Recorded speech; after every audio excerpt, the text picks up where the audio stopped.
अस्सलाम वालेकुम dear student. तो आज यहाँ पे हम नेस्टेड इफ एल्स को डिटेल के साथ देखेंगे कि C++ में हमारे पास नेस्टेड इफ एल्स है क्या और ये किस तरह काम करता है। इससे पहले वीडियो लेक्चर में हमने इफ स्टेटमेंट और इफ एल्स को डिटेल के साथ एक्सप्लेन किया था। इफ स्टेटमेंट में हमारे पास होता है एक कंडीशन और साथ साथ एक स्टेटमेंट।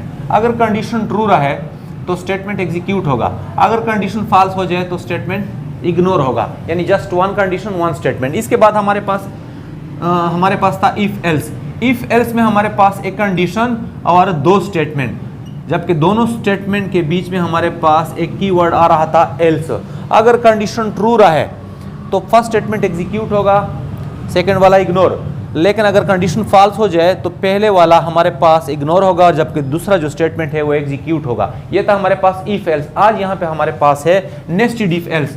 तो नेस्टेड इफ एल्स में हमारे पास मेनी कंडीशन और मेनी स्टेटमेंट, मेनी कंडीशन और मेनी स्टेटमेंट। तो देखिए यहाँ पे मैंने नेस्टेड इफ एल्स का सिंटैक्स लिखा है किस तरह। फर्स्ट ऑफ ऑल यहाँ पे हमारे पास आता है इफ कंडीशन नंबर 1, इसके बाद statement number 1 semicolon, else if condition number 2 statement number 2, else if condition number 3 statement number 3 and so on. Else if condition N और स्टेटमेंट एन, और लास्ट में हमारे पास आता है एल्स स्टेटमेंट। हम इस तरह भी कह सकते हैं कि अगर एक इफ एल्स के अंदर हम दूसरा इफ एल्स स्टेटमेंट लिख दें तो इसी चीज को हम कहते हैं नेस्टेड इफ एल्स। अब हम नेस्टेड इफ एल्स की जो एग्जीक्यूशन का प्रोसेस है उसको एक्सप्लेन करते हैं, तो देखते जाएं। नेस्टेड इफ एल्स में फर्स्ट ऑफ ऑल हमारे पास कंडीशन नंबर 1 चेक होगा। अगर कंडीशन नंबर 1 ट्रू रहे तो उसके साथ वाला स्टेटमेंट एग्जीक्यूट होगा और बाकी जो प्रोसेस है वहीं पे स्टॉप होगा। साथ साथ अगर ये वाला फॉल्स हो जाए तो इसके बाद सेकंड कंडीशन चेक होगा। अगर का सेकंड कंडीशन हमारे पास ट्रू रहे तो उसके साथ वाला स्टेटमेंट एग्जीक्यूट होगा, इसके बाद वाला प्रोसेस फिर वहीं पे स्टॉप होगा। मींस कि कौन सा वाला स्टेटमेंट एग्जीक्यूट होगा, जिससे पहले वाला कंडीशन ट्रू हो जाए, और जो भी कंडीशन ट्रू हो जाए उसके बाद जब स्टेटमेंट एग्जीक्यूट हो जाए तो बाकी जो प्रोसेस है वो वहीं पे स्टॉप होगा। अगर ये भी हमारे पास फॉल्स हो तो ये वाला कंडीशन चेक होगा, इसके बाद ये वाला स्टेटमेंट एग्जीक्यूट होगा एंड सो ऑन। लास्ट में अगर हमारे पास इस तरह की सिचुएशन हो जाए कि कोई भी कंडीशन ट्रू ना रहे, मतलब सब के सब कंडीशन फॉल्स हो जाए, तो लास्ट में जो स्टेटमेंट है उसके साथ कंडीशन हम नहीं लिखते, उसको हम सिंपली कहते हैं एल्स स्टेटमेंट। तो ये वाला स्टेटमेंट तब एग्जीक्यूट होगा अगर सब के सब कंडीशन हमारे पास फॉल्स रहे। अच्छा, हम यूँ भी कह सकते हैं कि यहाँ पे जितने भी एल्स इफ है, पहले इफ के साथ एल्स नहीं है, जबकि लास्ट इफ के साथ एल्स के साथ इफ नहीं है। तो अब यहाँ पे हम एक प्रोग्रामिंग कोड के ज़रिए इसी कंसेप्ट को क्लियर करने की कोशिश करते हैं, तो आप लोग देखते जाएं। जी डियर स्टूडेंट, तो यहाँ पे मैंने एक प्रोग्राम लिख लिया नेस्टेड इफ एल्स का। ये जो प्रोग्राम है ये बेसिकली पाकिस्तान में हमारे जो 4 सूबे हैं उनमें से जो आबादी के लिहाज से लार्जेस्ट नंबर पे है, ये हमें प्रोवाइड करेगा कि ये वाला जो प्रोविंस है ये टॉप पे है, ये सेकंड नंबर पे है, ये थर्ड पे है एंड सो ऑन। तो देखते जाएं। यहाँ पे मैंने एक वेरिएबल डिक्लेयर किया इंट एन। सपोज यहाँ पे हमारे पास है कंसोल, प्रोग्राम को मैंने रन किया, तो जब ये वाला स्टेटमेंट एग्जीक्यूट होगा तो इसकी वजह से हमारे पास एंटर एनी नंबर का मैसेज आ जाएगा, एनी नंबर। ये वाला जो स्टेटमेंट है ये ब्लिंकिंग करेगा, एन के लिए वैल्यू मांगेगा। तो सपोज मैंने वैल्यू दी 2 हमारे पास वैल्यू हो गई किस चीज़ की, एन की। हमारे पास वैल्यू हो गई एन की, तो एन में हमारे पास वैल्यू स्टोर हो गई 2।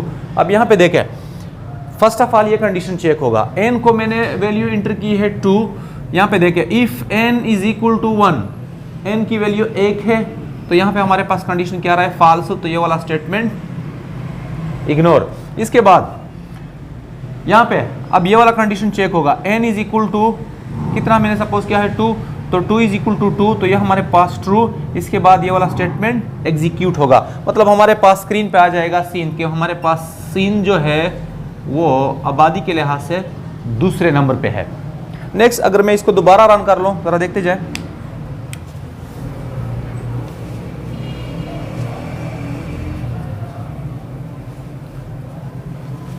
तो यहाँ पे हमारे पास देखें, इस वजह से हमारे पास मैसेज आएगा एंटर एनी वैल्यू। तो सपोज यहाँ पे मैंने वैल्यू इंटर की 4 वैल्यू मैंने इंटर की, अब यहाँ पे प्रोसेस कुछ इस तरह होगा कि फर्स्ट ऑफ ऑल ये कंडीशन चेक होगा 4 इज इक्वल टू 1, तो ये हमारे पास है फॉल्स, ये वाला स्टेटमेंट इग्नोर। इसके बाद ये 4 इज इक्वल टू 2, तो ये हमारे पास अगेन आ रहा है फॉल्स, तो ये वाला statement ignore. Next else if n is equal to 3, तो ये भी हमारे पास फॉल्स, ये वाला स्टेटमेंट भी इग्नोर। नेक्स्ट पार्ट यहाँ पे मैंने लिखा है else if n is equal to 4, तो n की वैल्यू मैंने कितनी सपोज की 4, तो 4 इज इक्वल टू 4, तो मीन्स ये वाला पोर्शन ट्रू। अब यहाँ पे हमारे पास स्क्रीन पे आ जाएगा क्या, बलोचिस्तान, यहाँ पे अब इस दफ़ा आ जाएगा बलोचिस्तान।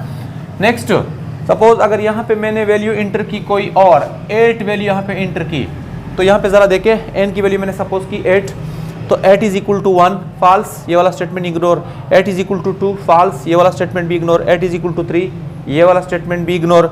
8 इज इक्वल टू 4, ये वाला भी इग्नोर।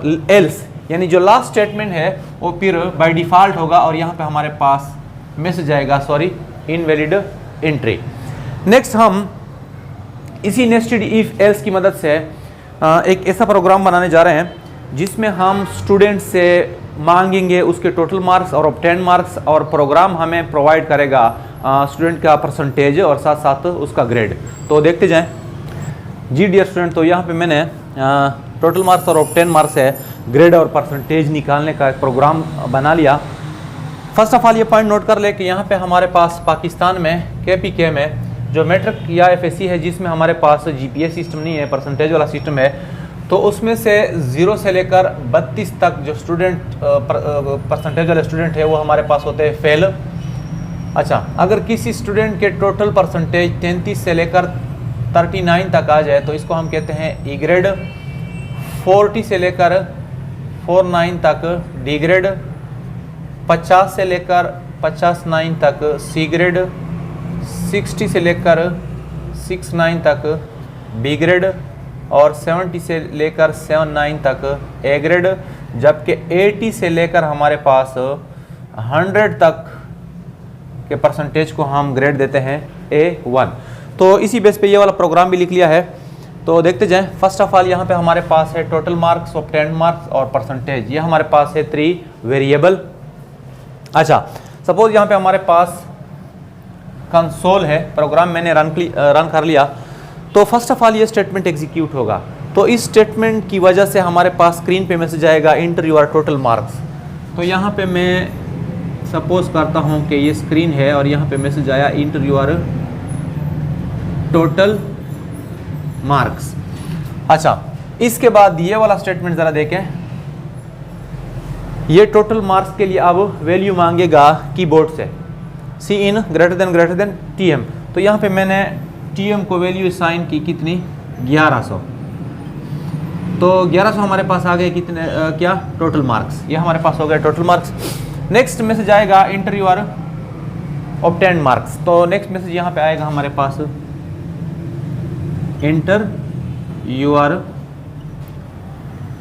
Obtained marks. इसके बाद मांगेगा value C in greater than OM, का मतलब है कि ये वैल्यू मांगेगा कीबोर्ड से OM के लिए। तो सपोज मैंने यहाँ पे वैल्यू दी इसको 770, यानी 770 हमारे पास हो गए क्या ऑब्टेन्ड मार्क्स। नेक्स्ट यहाँ पे ज़रा देखें कि ऑब्टेन्ड मार्क्स और टोटल मार्क्स से जो परसेंटेज निकालने का फार्मूला है वो ये है, यानी percentage is equal to OM asterisk 100 divided by TM। अब यहाँ पे मैं जनरली कैलकुलेशन करता हूँ कि जब हमारे पास 1100 में से 770 मार्क्स आ जाए तो परसेंटेज कितना आता है। तो यहाँ पे ज़रा देखें, यहाँ पे मैं करता हूँ OM ज़रबे 100 यानी 770 ज़रबे 100 और इसको डिवाइड कर ले किस चीज़ पे TM पे, और TM हमारे पास है 1100। तो ये और ये कैंसिल, तो यहाँ पे हमारे पास परसेंटेज आता है कितना 77 आता है कि 70 आता है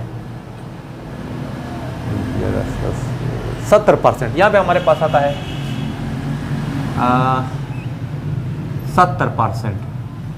तो अब ज़रा देखें कि 70% में हमारे पास अब कौन सा वाला कंडीशन ट्रू होता है। तो यहाँ से परसेंटेज से हमारे पास आंसर कितना आया 70, किसकी वैल्यू हो गई, पर की। अब जरा देखें, इफ फर्स्ट ऑफ ऑल ये कंडीशन चेक होगा, पर कितना 70 लेस देन 32, तो ये वाला कंडीशन क्या आ रहा है हमारे पास, फॉल्स, तो ये वाला स्टेटमेंट इग्नोर। नेक्स्ट इसकी बारी है, यहाँ पे मैंने एंड लिखा है फर्स्ट ऑफ ऑल पर मतलब 70 ग्रेटर देन 33, तो ये वाला पोर्शन तो ट्रू है।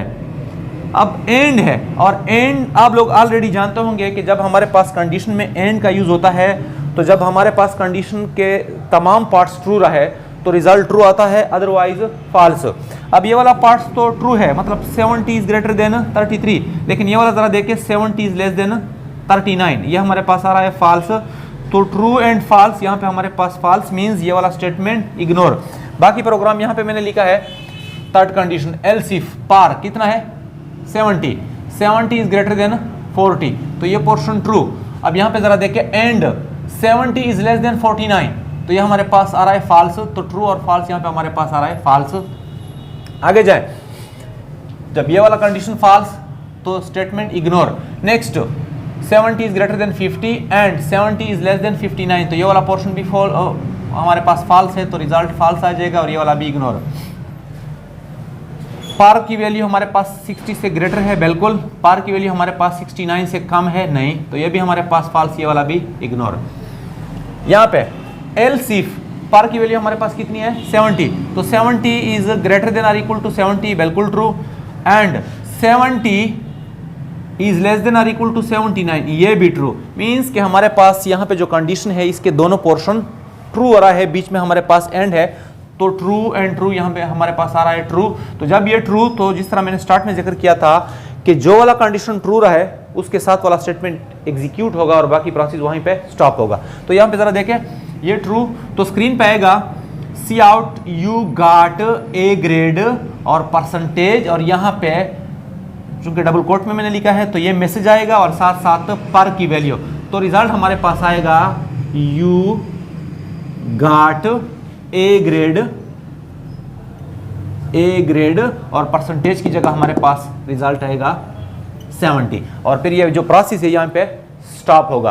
अब अपनी मर्जी के मुताबिक टोटल मार्क्स और ऑब्टेन मार्क्स दे सकते हैं, और यही प्रोग्राम जो है आपको आपका परसेंटेज और साथ साथ आपका ग्रेड शो करेगा। तो डियर स्टूडेंट, ये था हमारे पास नेस्टेड इफ एल्स का प्रोग्राम। अब यहाँ पे हम इसके फ्लो चार्ट एक्सप्लेन करते हैं, वो भी जरा देखते जाएं। जी, तो नेस्टेड इफ एल्स का फ्लो चार्ट जरा देखते जाएं। यहाँ पे हमारे पास first of all condition number 1 check होगा। अगर ये कंडीशन ट्रू हो जाए तो इसके साथ हमारे पास आएगा स्टेटमेंट नंबर 1, और इसके बाद कंट्रोल जाएगा कहाँ पे, एग्जिट पे। अगर ये कंडीशन हो जाए फॉल्स तो फिर क्या होगा, तो फिर यहाँ पे हमारे पास नेक्स्ट कंडीशन नंबर 2 चेक होगा इस तरह। अगर ये ट्रू रहे तो यहाँ पे स्टेटमेंट नंबर 2 एग्जीक्यूट और फिर यहाँ पे एग्जिट। अगर कंडीशन नंबर 2 भी हमारे पास फॉल्स हो जाए तो क्या होगा, कंडीशन 3 चेक होगा। अगर कंडीशन 3 ट्रू हो जाए तो स्टेटमेंट 3 एग्जीक्यूट और यहाँ पे exit and so on. Last में हमारे पास आता है कंडीशन n। अगर कंडीशन n ट्रू हो जाए तो स्टेटमेंट n और इसके बाद एग्जिट। फाइनली अगर कोई भी कंडीशन हमारे पास ट्रू ना हो तो यहाँ पे हमारे पास डिफ़ॉल्ट स्टेटमेंट एग्जीक्यूट होगा, और डिफ़ॉल्ट स्टेटमेंट के एग्जीक्यूशन के बाद कंट्रोल जाएगा एग्जिट पे, और यहाँ पे हमारे पास स्टॉप होगा। तो अब ज़रा दोबारा देखें। First of all condition number 1 check होगा। अगर कंडीशन नंबर 1 ट्रू रहे तो स्टेटमेंट नंबर 1 एग्जीक्यूट होगा और कंट्रोल जाएगा डायरेक्टली कहाँ पे, यहाँ पे एग्जिट पे। लेकिन अगर कंडीशन 1 फॉल्स हो, देखें यहाँ पे हमारे पास फॉल्स है, तो इसके बाद कंडीशन 2 चेक होगा। अगर कंडीशन 2 ट्रू हो तो स्टेटमेंट नंबर 2 एग्जीक्यूट होगा एंड इसके बाद एग्जिट। लेकिन अगर ये भी हमारे पास फॉल्स आ जाए तो कंडीशन 3 चेक होगा, वो भी अगर फॉल्स हो जाए यहाँ पे एंड सो ऑन। तो मतलब जो कंडीशन ट्रू होता है उसके साथ वाला स्टेटमेंट एग्जीक्यूट होगा और इसके बाद प्रोसेस स्टॉप होगा। तो डियर स्टूडेंट, ये था हमारे पास नेस्टेड इफ एल्स। उम्मीद है आप लोगों को क्लियर हुआ होगा। मिलते हैं फिर नेक्स्ट वीडियो में। आज के लिए बस इतना ही। अल्लाह हाफिज़।